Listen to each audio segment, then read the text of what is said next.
حضرت عمر ابن عبدالعزیز رحمۃ اللہ علیہ 101 ہجری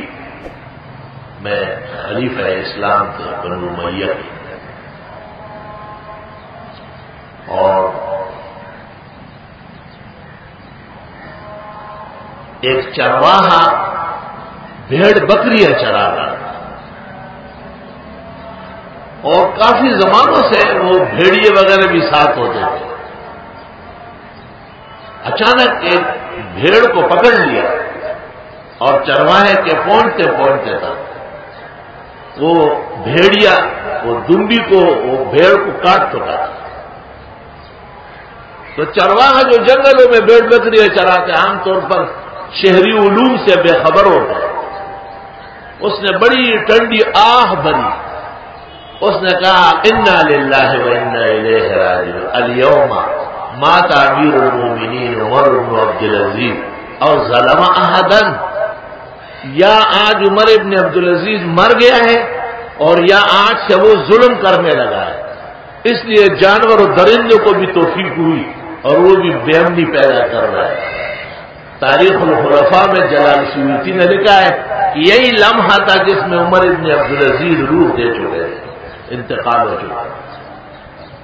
تو خلفاء پر اور امراء اسلام پر زندگی پر اطمینان اور امان کا مدار ہوتا ہے، اس لیے خلیفہ حقیقت میں اللہ تعالیٰ سے لینے والا ہوتا ہے اور بندوں کو دینے والا ہوتا ہے۔ انی جاعل فی الارض خلیفہ وجعلکم خلفاء،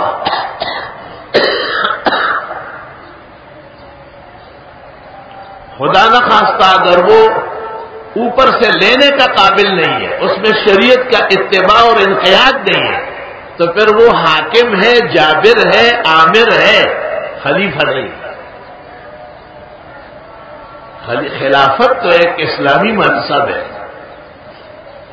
اور خلیفہ سب سے پہلے اللہ تعالیٰ کے سامنے جواب دیا،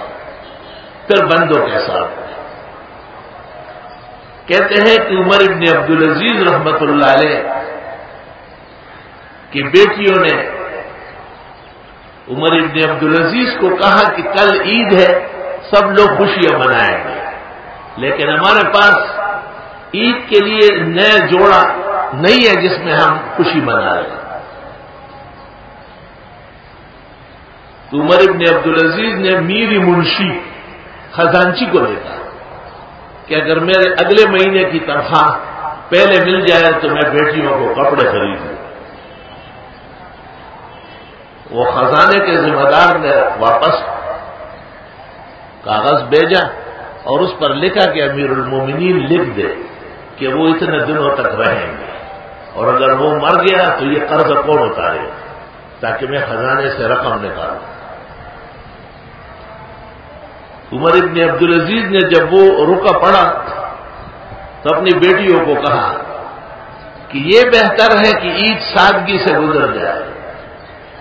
اور آپ کے خوبصورت اور بہترین احسان کرنے والا باپ کل جہنم کی آگ سے بچ جائے، یا یہ بہتر ہے کہ تم قیمتی لباس پہن لو اور تمہارے باپ کے لیے خطرات بڑھ جائے۔ تو ہمیشہ خلفاء نے، اسلامی فرمان رواؤں نے اپنے گھر سے اصلاح کی، نہیں کہ گفٹ ہے تو 94 کروڑ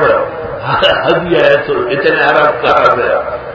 یہ کیا چیز ہے؟ یہ کہ ریتی اور بجلی اور مٹی ہے؟ یہ بے انداز اور بے ہنگام دولت حقیقت میں غلط راستوں سے آتی ہے۔